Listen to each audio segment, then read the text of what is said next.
ऐसा है यमपुरी का नज़ारा।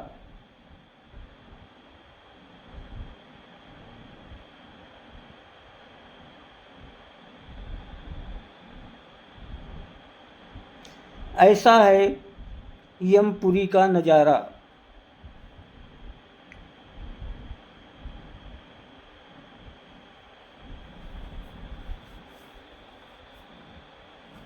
यमपुरी का उल्लेख कई ग्रंथों में मिलता है, जिसमें गरुड़ पुराण, कठोपनिषद आदि में इसका विस्तृत विवरण मिलता है।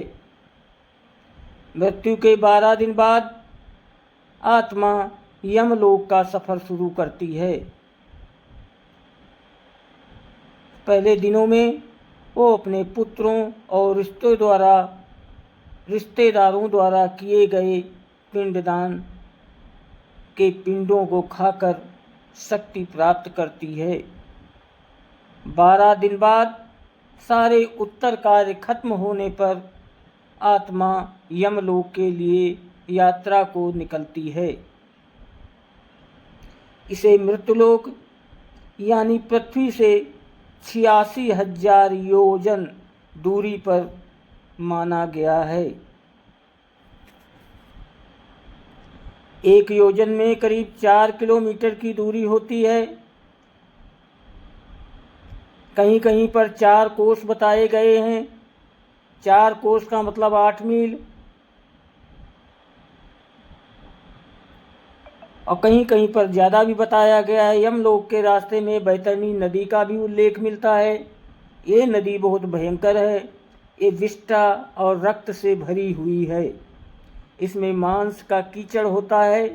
अपने जीवन में दान न करने वाले मनुष्य मृत्यु के बाद यमपुरी की यात्रा के समय इस नदी में डूबते हैं और बाद में यमदूतों द्वारा निकाले जाते हैं। यमपुरी का रास्ता बहुत लंबा है। आत्मा 17 दिन तक यात्रा करके 18वें दिन यमपुरी पहुंचती है।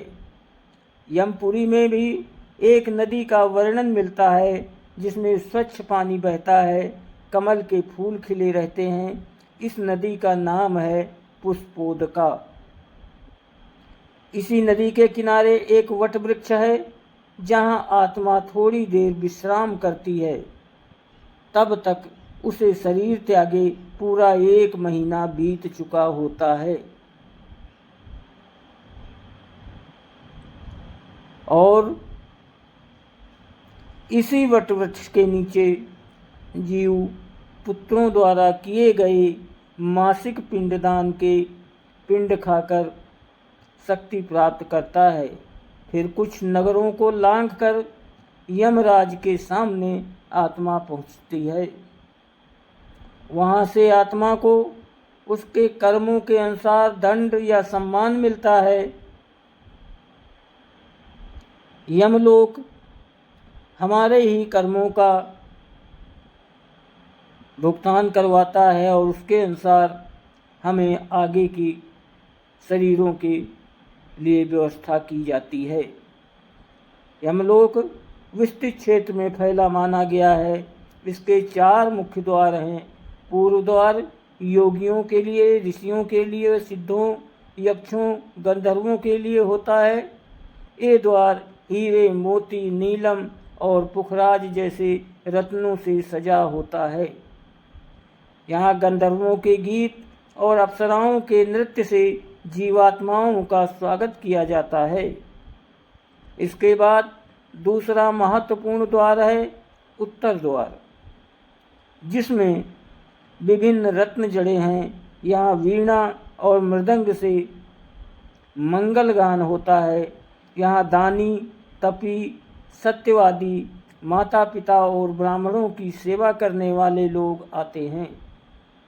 पश्चिम द्वार भी रत्नों से सजा है और यहाँ भी मंगल गान से जीवों का स्वागत होता है।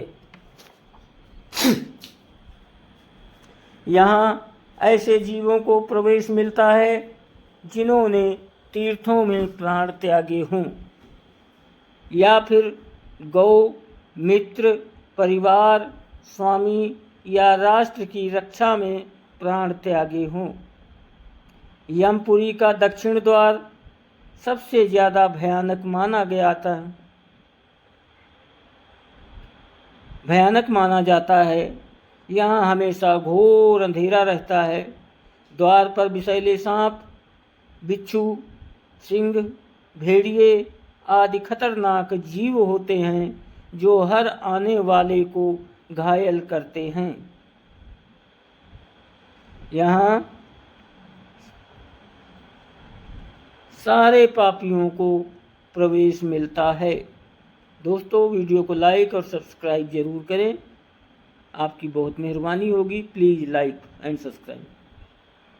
और अगर आपके पास कोई कहानी है आप भेजना चाहते हैं तो इसी नंबर पर हमें भेज सकते हैं।